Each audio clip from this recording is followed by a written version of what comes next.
നമ്മുടെ നാട്ടിൽ 3D അല്ലെങ്കിൽ ആനിമേഷൻ, അതുപോലെ മോഷൻ ഗ്രാഫിക്സ് ഇങ്ങനെയുള്ള ഒരുപാട് കോഴ്സുകൾ പഠിച്ചിട്ടുള്ള വ്യക്തികൾ നമ്മൾ കാണുന്നുണ്ട്. ഇവർക്കൊക്കെ എന്ത് ഇൻഡസ്ട്രിയിലാണ് ജോലി കിട്ടാൻ സാധ്യതയുള്ളത്? അവരുടെ സ്കോപ്പ് എന്ന് പറയുന്നത് നമ്മൾ ഒരിക്കലും നിസ്സാരമാക്കി കാണരുത്. അതിന് കാരണം എന്ന് പറയുന്നത് ഗെയിമിംഗ് ഇൻഡസ്ട്രി എന്ന് പറയുന്നത് ഒരു എക്സെപ്ഷണൽ ആയിട്ടുള്ള ഗ്രോത്ത് കാഴ്ചവെക്കുന്ന ഒരു കാലഘട്ടമാണ് ഇപ്പോൾ. നമ്മൾ ചിന്തിക്കാവുന്നതിനപ്പുറത്താണ് ഗെയിമിംഗ് ഇൻഡസ്ട്രിയുടെ വളർച്ച.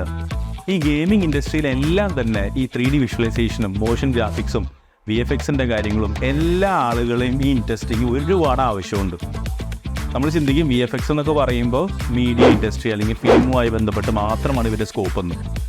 ഒരുപാട് $multi-billion ഇൻഡസ്ട്രിയാണ് ശരിക്കും പറഞ്ഞു കഴിഞ്ഞാൽ ഈ ഗെയിമിംഗ് എന്ന് പറയുന്നത്. അത് വിദേശത്ത് ഒരുപാട് രാജ്യങ്ങൾ, ഇംഗ്ലീഷ് സ്പീക്കിംഗ് രാജ്യങ്ങളിലും യൂറോപ്യൻ രാജ്യങ്ങളിലും ഒക്കെ തന്നെ അനേകം ഫണ്ടിങ് കിട്ടിയിട്ടുള്ള ഗെയിമിംഗ് ഇൻഡസ്ട്രികൾ നിലവിലുണ്ട്. നമ്മുടെ നാട്ടിൽ തന്നെ നോക്കി അറിയാം, ഒരുപാട് ഗെയിമുകൾ അതിൻ്റെ വളരെ മിനിയേച്ചർ രൂപത്തിലുള്ളത് ഇവിടെ ഡെവലപ്പ് ചെയ്യുന്നുണ്ട്.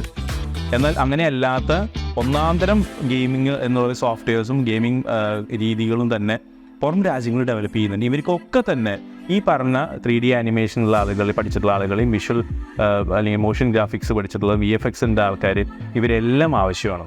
അത് നല്ല പേയ്മെൻറ്റോട് കൂടിയിട്ടാണ് ഇവർ ഈ ഇൻഡസ്ട്രിയിൽ എൻ്റർ ചെയ്യുന്നത്. അപ്പോൾ ശരിക്കും അത്ര സ്കിൽ സെറ്റ്സ് ഉള്ള വ്യക്തികളാണെങ്കിൽ പലപ്പോഴും ഞാൻ കണ്ടിട്ടുള്ളത് ജനറൽ ആയിട്ടുള്ള BCom BBA പോലത്തെ കോഴ്സുകൾ എടുത്ത ശേഷം 6 months ഡിപ്ലോമ മാത്രം എടുത്ത് മുന്നോട്ട് പോകുന്നതാണ്.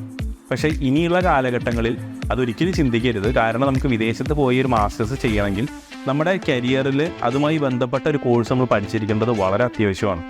അപ്പോൾ അതിൽ ഇൻട്രസ്റ്റ് ഉള്ള ഒരു വ്യക്തിയാണെങ്കിൽ നിങ്ങളുടെ ബാച്ചിലർ തലത്തിൽ തന്നെ ആനിമേഷനുമായി ബന്ധപ്പെട്ടോ VFXുമായി ബന്ധപ്പെട്ടോ മോഷൻ ഗ്രാഫിക്സുമായി ബന്ധപ്പെട്ട കോഴ്സുകൾ നിങ്ങൾ തിരഞ്ഞെടുത്ത് പഠിക്കാം. അതുമല്ലെങ്കിൽ നിങ്ങൾക്ക് അറ്റ്ലീസ്റ്റ് BTech കമ്പ്യൂട്ടർ സയൻസിൽ എടുത്തു കഴിഞ്ഞാൽ അതിൻ്റെ പ്രോഗ്രാമിംഗ് ഡയറക്ഷനിലേക്കെങ്കിലും നിങ്ങൾക്ക് എൻ്റർ ചെയ്യാൻ സാധിക്കും. അപ്പോൾ പലപ്പോഴും ഒരു 6 മാസത്തെയോ 3 മാസത്തെയോ 1 വർഷത്തെയോ ഡിപ്ലോമയിൽ ഒതുക്കരുത്. കാരണം അതിനേക്കാളും എല്ലാം ഒരുപാട് റിവാർഡിംഗ് ആയിട്ടുള്ള, ഒരുപാട് സാലറി കിട്ടുന്ന, വളരെ ഡിമാൻഡിങ് ആയിട്ടുള്ള ഒരു പ്രൊഫഷനായിട്ട് ഇന്ന് ഈ പറഞ്ഞ മേഖലകളെല്ലാം തന്നെ മാറിക്കഴിഞ്ഞു എന്നർത്ഥം. അതിൽ നമുക്ക് യൂറോപ്യൻ രാജ്യങ്ങളിലെ ഒരു 2 ലക്ഷം മുതൽ പെർ ഇയർ ട്യൂഷൻ ഫീ വരുന്ന രാജ്യങ്ങൾ മുതൽ ഇംഗ്ലീഷ് സ്പീക്കിംഗ് രാജ്യങ്ങളിൽ മതി എന്ന് താല്പര്യപ്പെടുന്ന കാനഡയോ ഓസ്ട്രേലിയ, ന്യൂസിലാൻഡ് പോലത്തെ 15-20 ലക്ഷം പെർ ഇയർ ചാർജ് ചെയ്യുന്ന ഒന്നാന്തരം മറ്റ് യൂണിവേഴ്സിറ്റികളും ഒക്കെ നമുക്ക് അവൈലബിൾ ആണ്. ഒരുവിധമുള്ള നല്ല യൂണിവേഴ്സിറ്റികളൊക്കെ തന്നെ ഇതിൻ്റെ ഒരു ഡിമാൻഡ് കണ്ടുകൊണ്ട് വിദേശത്ത് നല്ല കോഴ്സുകൾ, ഡിമാൻഡിങ് ആയിട്ടുള്ള വ്യത്യസ്തങ്ങളായിട്ടുള്ള കോഴ്സുകൾ പ്രൊവൈഡ് ചെയ്ത് തുടങ്ങി. സോ ഒട്ടും വൈകാതെ തന്നെ ഇതിൽ ആപ്റ്റിറ്റ്യൂഡുള്ള ഒരു കുട്ടി ഇതിൽ ഒരു മാസ്റ്റേഴ്സ് ഡിഗ്രിയോ ബാച്ചിലേഴ്സ് ഡിഗ്രിയോ പെർസ്യൂ ചെയ്തുകൊണ്ട് ഒന്നാന്തരം ഒരു കരിയർ നിങ്ങൾക്കും നേടാനൊക്കെ കഴിയട്ടെ.